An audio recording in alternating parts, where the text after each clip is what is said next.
Good morning children, how are you? Welcome to Maths Class 6 Chapter 14 Practical Geometry Part 7 Thinking Skills. Question number 1. Draw any triangle ABC through A. Draw a line perpendicular to BC. तो सबसे पहले children एक triangle draw करना है जिसका name होगा ABC. ठीक है, तो ए साइड आप BC ड्रॉ कर दिए. अब पॉइंट ए कहीं पर ड्रॉ कर देते हैं चिल्ड्रन. सपोज पॉइंट ए यहाँ पर है,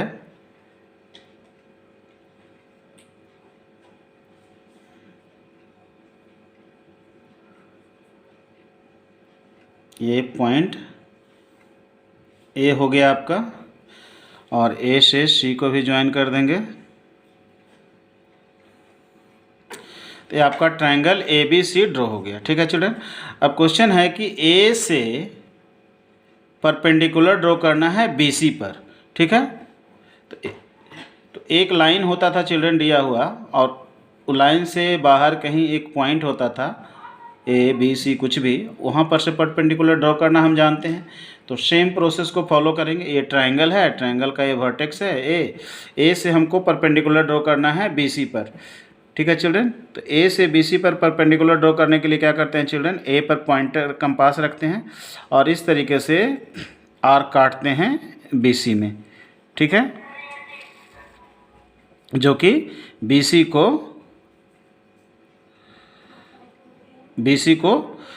2 पॉइंट्स पर कट करता है. एक पॉइंट ए हो गया और दूसरा पॉइंट ए हो गया. अब यहाँ पर से आर्क काटते हैं, इसका मोर देन हाफ लेकर के. ठीक है, मोर देन हाफ लेकर के आर्क काटते हैं चिल्ड्रन. एक आर्क यहाँ से कट करते हैं, एक आर्क देखिए यहाँ से कट करते हैं, और दूसरा आर्क इस साइड से कट करते हैं, इस पॉइंट पर रख करके कंपास को. ठीक है, और दोनों आर्क एक दूसरे को इस पॉइंट पर कट करता है. ठीक है, इस पॉइंट से ए को ज्वाइन कर देंगे तो ये परपेंडिकुलर हो जाएगा BC पर. ठीक है, ये देखिए यहाँ पर से इसको ज्वाइन कर दिए. ठीक है, तो ये लाइन हो गया सपोज DE. ठीक है, तो DE जो है परपेंडिकुलर हो गया, DE परपेंडिकुलर टू BC. ठीक है, through A. DE perpendicular BC through A. Next question है children, draw a circle of radius 5 centimetre, divide it into 6 equal sectors. एक सर्कल खींचना है चिल्ड्रन जिसका कि रेडियस 5 सेंटीमीटर होना चाहिए. तो 5 सेंटीमीटर रेडियस का सर्कल खींचने के लिए चिल्ड्रन पहले कंपास में पेंसिल फिक्स करके इसको ओपन करते हैं 5 सेंटीमीटर तक. ठीक है, ये 5 सेंटीमीटर है, यहाँ 0 है, देखिए 0 से 5 सेंटीमीटर. ये 5 सेंटीमीटर ले लिए कंपास से. अब यहाँ पर आपको एक सर्कल ड्रॉ कर देना है. ठीक है, इस तरीके से आप सर्कल ड्रॉ कर दीजिए. सर्कल 5 सेंटीमीटर रेडियस का आपको ड्रॉ करना आता है. ये देखिए कंपास का जहाँ पॉइंटर होता है वहाँ पर सेंटर होता है.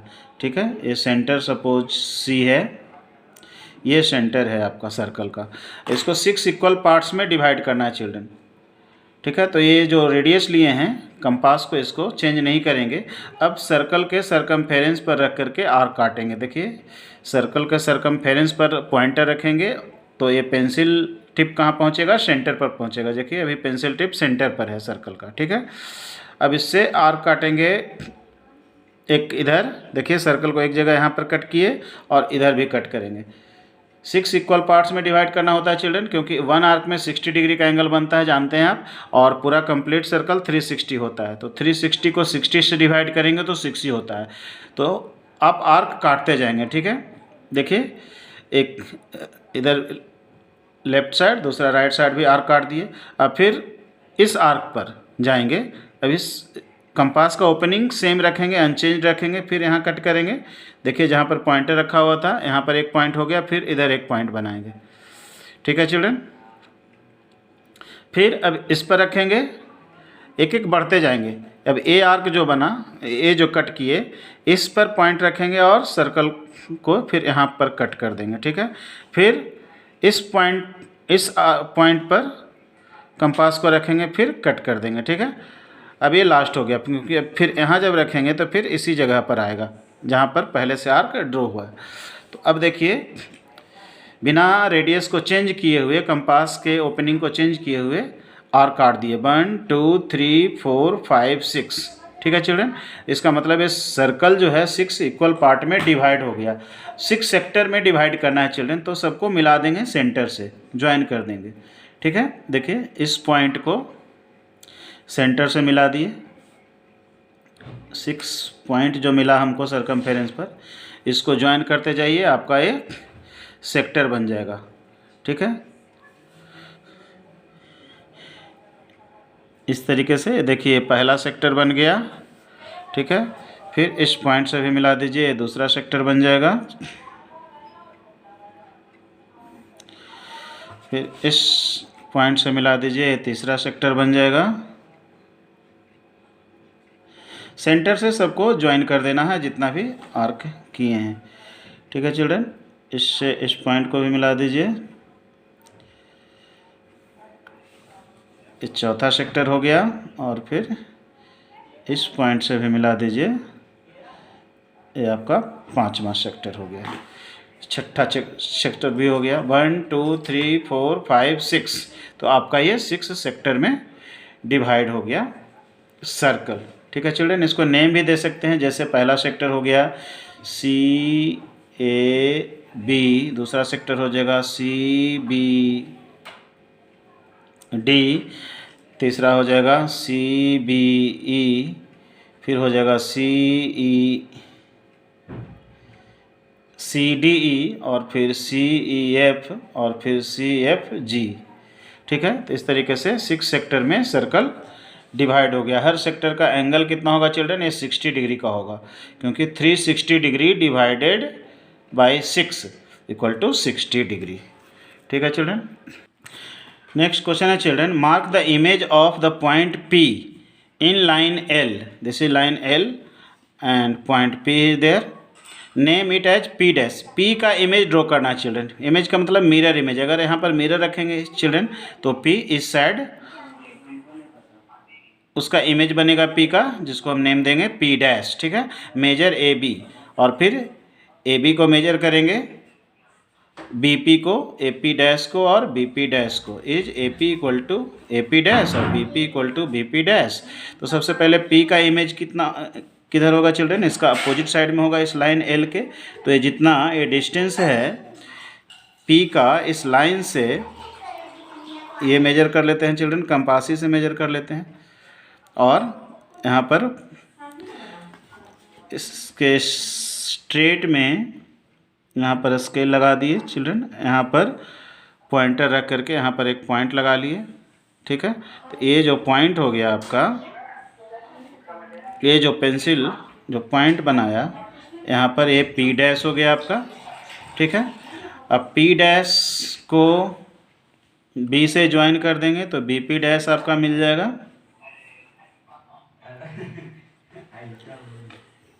ये BP डैश हो गया, और A से ज्वाइन कर देंगे तो AP डैश, ये लाइन सेगमेंट मिल गया आपका AP डैश। ठीक है, अब मेजर AB को मेजर करना है चिल्ड्रन। AB कितना सेंटीमीटर है ये मेजर कर देते हैं। AB जैसे ये ड्रॉ किए हैं, इसमें AB आया 6 सेंटीमीटर। ठीक है, 6.1 सेंटीमीटर है, तो AB इक्वल टू हो गया 6.1 सेंटीमीटर।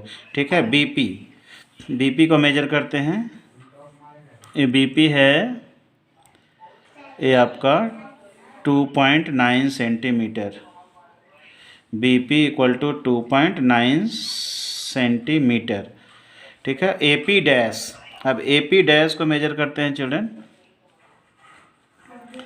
ये देखिए AP डैश है 5.8 centimetre. AP dash equal to 5.8 centimetre. अब BP डैश मेजर करते हैं, तो BP डैश हो गया अभी आपका 2.9 centimetre. B P dash equal to 2.9 centimetre. और फिर कह रहा है is A P equal to A P dash. अब ए पी का मेजरमेंट कितना है चिल्ड्रन, ए पी मेजर कर लेते हैं। ए पी आपका है 5.8 सेंटीमीटर। तो A P equal to 5.8 centimetre. ठीक है, तो क्वेश्चन है कि A P equal to A P dash, तो A P equal to 5.8, A P dash भी 5.8। तो लिखेंगे yes A P equal to A P dash, दोनों का मेजरमेंट सेम है चिल्ड्रन। फिर है B P equal to B P dash, तो बी पी कितना है, बी पी 2.9 और बी पी डैश भी 2.9। Yes B P equal to B P dash. तो इस तरीके से सब क्वेश्चन का आंसर हो गया चिल्ड्रन।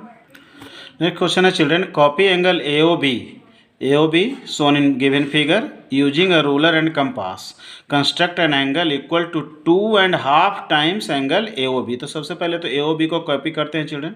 AOB को कॉपी करने के लिए सबसे पहले तो एक लाइन सेगमेंट खींचते हैं या एक रे ड्रॉ करते हैं, और फिर क्या करते हैं चिल्ड्रन, यहाँ पर एंगल AOB पर एक आर्क बनाते हैं कन्वीनियंट रेडियस का, जैसे जो कि OA और OB दोनों रे को कट करता है। ठीक है, अब यहाँ पर हमको एंगल को कॉपी करना है चिल्ड्रन।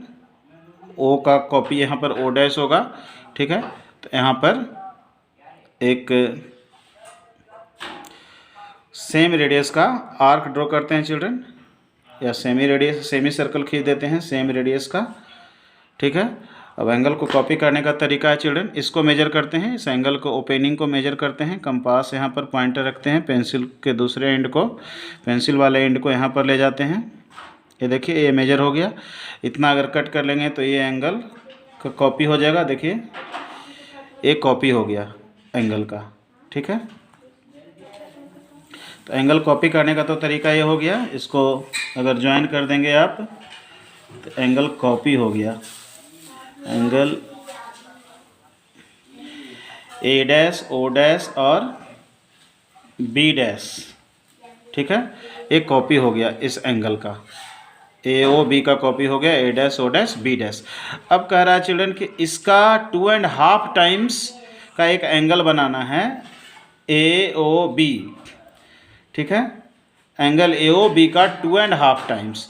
तो एंगल बनाने के लिए सबसे पहले तो क्या करते हैं चिल्ड्रन, एक रे तो ड्रॉ करते ही हैं, एक इनिशियल रे ड्रॉ कर लिए, इसका नाम दे देते हैं कुछ भी, एक्स वाई नेम दे देते हैं। ठीक है, अब इसका 2.5 टाइम्स बनाना है चिल्ड्रन, तो फिर से एक आर्क कट कर लेते हैं। ये देखिए इतना ही ले लेते हैं, ये जो सेमी सर्कल ड्रॉ किए थे पहले, इतना ही बड़ा रेडियस का एक सेमी सर्कल फिर से खींच लेते हैं यहाँ पर। ठीक है चिल्ड्रन, अब इसका 2.5 टाइम्स करना है चिल्ड्रन, तो इसी को फिर से मेजर करेंगे, सेम प्रोसेस। ये मेजर हो गया, अब इसके इक्वल एंगल बनाना है, तो ये हो गया फर्स्ट आर्क में इसके इक्वल बना। फिर से यहाँ पर से एक आर्क और काटेंगे सेमी सर्कल में, तो इसका डबल हो गया चिल्ड्रन, इसका 2.5 टाइम्स करना है चिल्ड्रन। ठीक है, तो एक बार और कट कर लेंगे तो इसका ट्रिपल हो गया 3 टाइम्स। ठीक है चिल्ड्रन, तो ये 1 2 3 टाइम्स इस एंगल का हो गया, लेकिन हमको चाहिए 2.5 टाइम चिल्ड्रन। तो क्या करेंगे, ये 2 तो हो गया, अभी सेकेंड और थर्ड इसको बाइसेक्ट करेंगे चिल्ड्रन, तो 2.5 हो जाएगा। ये 2 तो पूरा हो गया, इसका हाफ चाहिए, तो एक आर्क यहाँ पर से कट कर लेंगे चिल्ड्रन, इसका मोर देन हाफ ले करके, मतलब इसको बाइसेक्ट कर देना। तो इसको भी आगे बढ़ा सकते हैं, या इसको कंपास को घटा बढ़ा भी सकते हैं, और दूसरा यहाँ से कट कर लेते हैं। ठीक है चिल्ड्रन, तो इसका 2.5 टाइम में, मतलब ये बाइसेक्ट हो गया, तो 2.5 टाइम्स हो जाएगा। इसको अगर ज्वाइन कर लेंगे एडजस्ट करके, ठीक है, इस पॉइंट से इस पॉइंट को, तो ये जो एंगल हो गया चिल्ड्रन 2.5 टाइम्स हो गया एंगल ए ओ बी का। ठीक है, एक्स बाई यहाँ पर नेम दे दीजिए जेड, तो angle Z X Y, angle Z X y equal to 2.5 times angle AOB होगा। ठीक है चिल्ड्रन, क्योंकि AOB का कॉपी ये है एंगल। अब इसका 2.5 टाइम्स ले लिए, 1, 2 एंड हाफ। ठीक है, तो एग्जैक्टली इसका 2.5 टाइम्स होगा। ये जितना डिग्री भी होगा, अगर ये 30 डिग्री होगा तो ये 75 डिग्री हो जाएगा, उसका 2.5 टाइम्स, 2.5 गुना। ठीक है चिल्ड्रन। नेक्स्ट क्वेश्चन है children, draw any angle AOB such that OA equal to OB equal to 7 centimetre. तो एक रे, इनिशियल रे लेंगे चिल्ड्रन OB, जिसका लेंथ होगा 7 सेंटीमीटर। ठीक है, तो ये 7 सेंटीमीटर का OB ले लिए, और दूसरा OA, ये भी 7 सेंटीमीटर का होना चाहिए। ठीक है, तो 7 सेंटीमीटर का एक रे OB भी ले लीजिए कहीं भी, क्योंकि कितना डिग्री का एंगल बनाना है, मेजरमेंट एंगल का नहीं दिया हुआ है चिल्ड्रन। तो बिना प्रोट्रैक्टर और बिना कंपास के भी हम केवल 7 सेंटीमीटर का 2 लाइन खींच देंगे, लाइन सेगमेंट, तो ये एंगल बन गया AOB। ठीक है चिल्ड्रन, एंगल AOB हो गया, जिसमें कि OA equal to OB equal to 7 centimetre हो गया। ठीक है, ये भी 7 सेंटीमीटर है, ये भी 7 सेंटीमीटर है। अब इसका पर क्या करना है children, construct perpendicular bisectors of OA and OB। अब OA का भी परपेंडिकुलर बाइसेक्टर ड्रॉ करना है और OB का भी। ठीक है चिल्ड्रन, तो परपेंडिकुलर बाइसेक्टर ड्रॉ करने के लिए आप जानते हैं चिल्ड्रन, O और A से आर काटेंगे ऊपर और नीचे, इसका परपेंडिकुलर बाइसेक्टर ड्रॉ कर सकते हैं। ठीक है चिल्ड्रन, तो OB को बाइसेक्ट करने के लिए एक आर्क काटते हैं, O से B से ऊपर और नीचे। उसी ढंग से दूसरा आर्क काटते हैं, O से ऊपर भी और नीचे भी। ठीक है, तो ये 2 आर्क मिल गया चिल्ड्रन। ये पॉइंट और इस पॉइंट को ज्वाइन कर देंगे तो ये OB का परपेंडिकुलर बाइसेक्टर हो जाएगा। इस ढंग से अब O से इधर भी कट कर लेते हैं चिल्ड्रन। OA को बाइसेक्ट करने के लिए भी एक आर्क काटना पड़ेगा, O से और A से सेम आर्क का यूज कर सकते हैं। और फिर A से भी एक आर्क कट कर लेते हैं, इसका मोर देन हाफ लेके। दोनों आर्क कटना चाहिए एक जगह पर। ठीक है चिल्ड्रन, और यहाँ से भी ये आर्क कटना चाहिए, सेम पॉइंट पर कट कर लिया। अब इसको ज्वाइन कर देंगे चिल्ड्रन, इस पॉइंट से इस पॉइंट को ज्वाइन कर देंगे, इसका परपेंडिकुलर हो जाएगा। लाइन का जैसे परपेंडिकुलर आप ड्रॉ करते हैं इस ढंग से। अब ये पॉइंट और ये पॉइंट को भी ज्वाइन कर देते हैं चिल्ड्रन, इसका परपेंडिकुलर हो गया। इसका नेम दे सकते हैं CD। ठीक है, CD हो गया परपेंडिकुलर टू OB, मतलब परपेंडिकुलर बाइसेक्टर ऑफ OB। और यहाँ नेम दे देते हैं EF। ठीक है, लिख सकते हैं आप CD is the perpendicular bisector of OB का perpendicular bisector CD, and EF is the perpendicular bisector of OA। ठीक है चिल्ड्रन, फिर है